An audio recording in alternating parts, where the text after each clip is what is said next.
Karena yang selama ini terjadi gitu, FPI dan Rizik itu kan selalu mengatasnamakan Islam. Makanya mereka bilang aksi bela ulama, aksi bela Islam dan seterusnya gitu ya. Tapi ini, aksi-aksi ini, provokasi-provokasi Rizik dan FPI ini itu dibantah sama orang-orang Islam sendiri. Dibantah oleh saya dan teman-teman saya gitu, yang memang orang-orang Islam gitu. Jadi mereka pembela-pembela FPI, pembela Rizik itu kebingungan.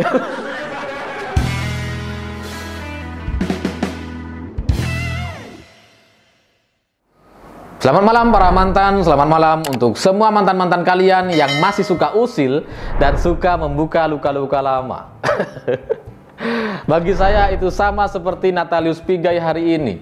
Karena ketika dia bilang bahwa ada perlakuan buruk terhadap orang Papua, sebenarnya itu kan cerita di masa lalu.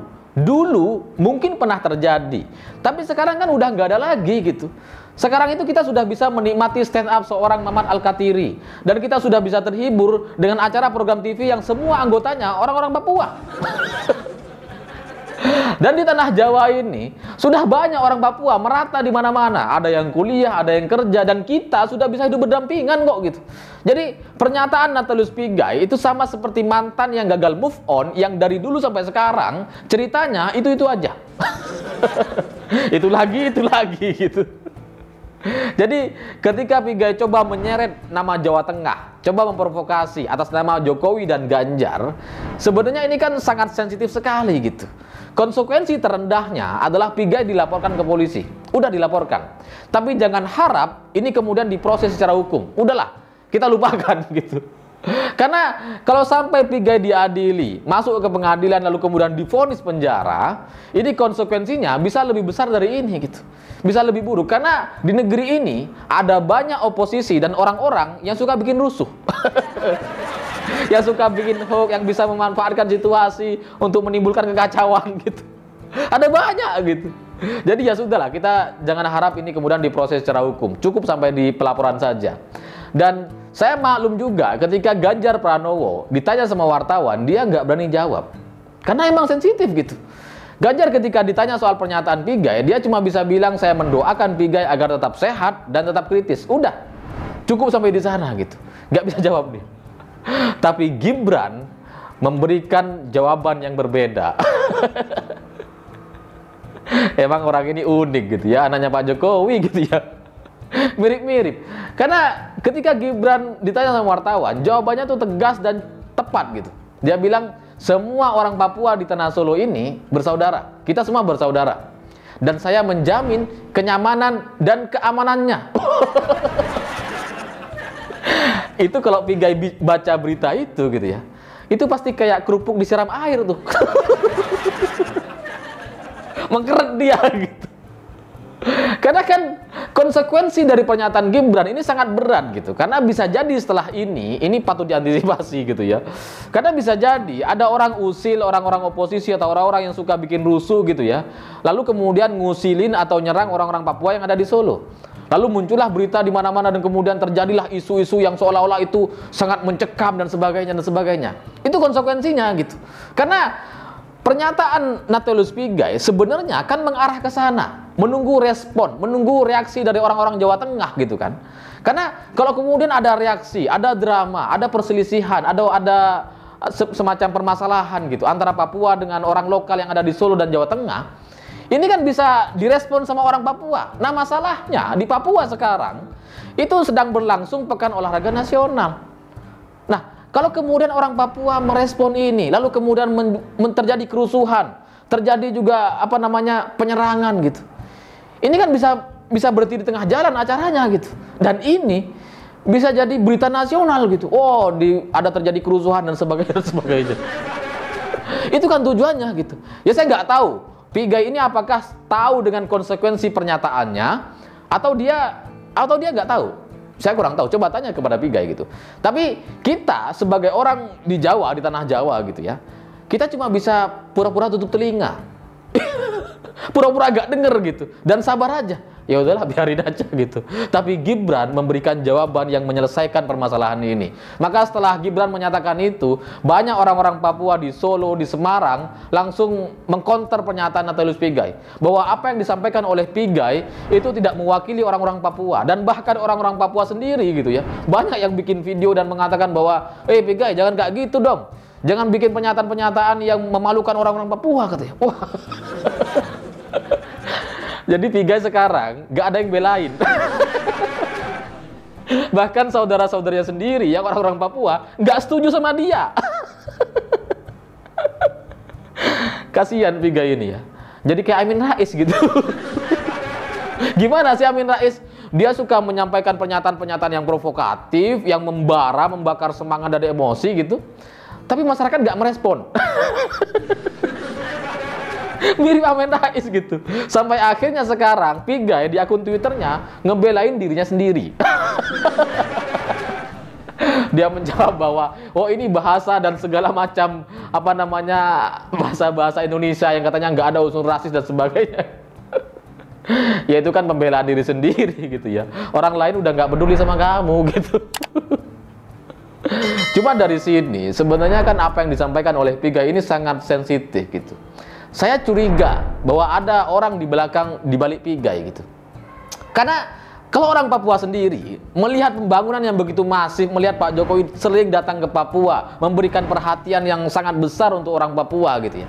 Bahkan Wakil Menteri PUPR orang Papua gitu. Saya nggak masuk akal kalau kemudian ada orang Papua bersikap seperti Pigai yang masih mengungkit-ungkit luka lama gitu, yang terjadi di masa lalu diungkit sampai sekarang gitu. Itu aneh gitu. Jadi saya curiga ada orang di balik ini. Ya saya nggak tahu siapa, tapi terakhir yang saya tahu ketika Pigai bermasalah dengan Abu Janda gitu ya, itu yang menengahi orang Gerindra. Jadi saya nggak tahu apakah ini ada hubungannya atau tidak gitu, tapi rasanya kok sulit untuk diterima ya. Bagi orang yang sudah diperlakukan dengan baik, provinsinya dibangun sedemikian masifnya dan bahkan jauh lebih diperhatikan dibanding provinsi-provinsi lain gitu, tapi masih ada orangnya yang kayak Pigai. Ini aneh gitu, aneh. Jadi, tapi untungnya kita bisa melihat respon orang-orang Papua yang sedemikian cerdas dan terbukanya gitu. Karena kalau dulu itu kayaknya jarang sekali ada orang Papua yang berani bersuara gitu. Nah sekarang banyak orang Papua bikin video menentang si Natalius Pigai. Ini hebat banget. Itu saya jadi teringat seperti kisah Rizik dengan Islam gitu. Karena yang selama ini terjadi gitu, FPI dan Rizik itu kan selalu mengatasnamakan Islam. Makanya mereka bilang aksi bela ulama, aksi bela Islam dan seterusnya gitu ya. Tapi ini, aksi-aksi ini, provokasi-provokasi Rizik dan FPI ini, itu dibantah sama orang-orang Islam sendiri. Dibantah oleh saya dan teman-teman saya gitu, yang memang orang-orang Islam gitu. Jadi mereka, pembela-pembela FPI, pembela Rizik, itu kebingungan. Makanya kadang di kolom komentar, ada banyak orang kadang mempertanyakan, apakah nama Alifur Rahman itu nama asli? Karena mereka pusing gitu. Karena Alifur Rahman dalam bahasa Arab itu bagus artinya, seribu penyayang gitu. Jadi mereka nggak percaya itu nama saya gitu. Nah sekarang itu terjadi juga di kasus Papua gitu. Ketika ada orang Papua seperti Natalius Pigai coba mengungkit luka-luka lama, maka yang membela, yang membantah itu sendiri adalah orang-orang Papua. Ini benar gitu. Karena kalau orang lain dari tempat lain itu jadi nggak relevan. Itu sama seperti kasus Rizik yang jelek-jelekin orang Kristen. Wah, pasti dihajar itu gitu. Pasti diserang. Tapi kalau yang menyerang Rizik atau membalas Rizik adalah orang-orang Islam sendiri, ya dia bingung mau jawab gimana gitu. Sama. Kayak Pigai sekarang, dia pasti bingung tuh. Ini kok saudara-saudara di Papua nggak ada yang dukung saya. Nggak kayak dulu di zaman Soeharto atau SBY. Bingung dia. Dan ini menunjukkan bahwa negara ini nampaknya bisa punya harapan untuk maju ke depannya gitu ya. Karena kita sudah tidak terikat dengan kesukuan. Tidak otomatis karena atas nama Islam kita sebagai muslim langsung harus membela, enggak gitu. Tetap kita harus bisa berpikir secara logis dan tepat. Sama seperti orang-orang Papua sekarang gitu.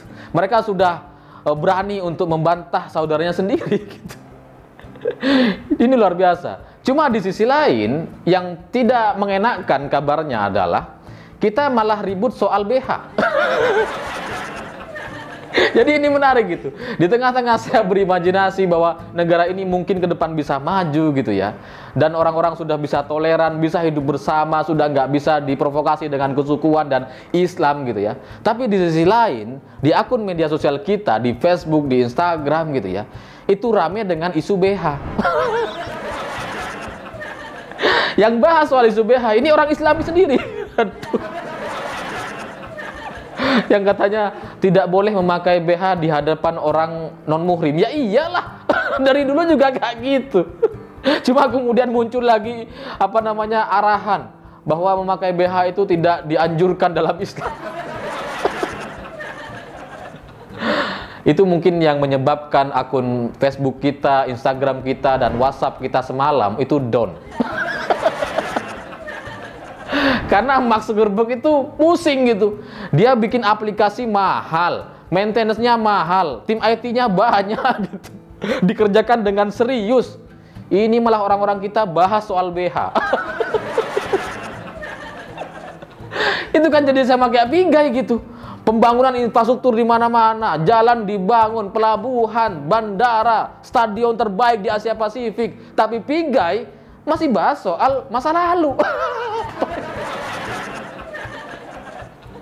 Pembangunan sudah makan masisnya, ratusan miliar rupiah sudah digelontorkan gitu. Tapi kamu masih bicara soal masa lalu, soal masalah-masalah yang sudah selama ini sudah kita lupakan sebenarnya gitu. Ini sebenarnya apa tujuannya gitu? Ini nggak relevan gitu. Sama kayak kasus BH tadi gitu. Yang katanya Pigai ini bahwa tidak boleh kita menjelek-jelekkan orang lain dan sebagainya. Itu nggak usah kamu sampaikan, dari dulu kesepakatan kita udah kayak gitu. Kok kamu masih bahas itu sekarang sih gitu? Saya nggak tahu lah kepada apa yang diinginkan oleh Pigai gitu. Tapi kalau benar ada orang-orang di balik ini, entah itu politisi atau tokoh atau orang-orang yang asing dan LSM asing begitu, saya ingin sampaikan bahwa apapun yang kalian lakukan hari ini itu sudah berbeda dengan masa lalu dan di zaman dulu. Pembangunan perhatian pemerintah terhadap rakyat Papua, terhadap tanah Papua itu berbeda dengan zaman SBY dan zaman Soeharto. Saya pikir itu. Terima kasih sudah menonton. Begitulah kura-kura.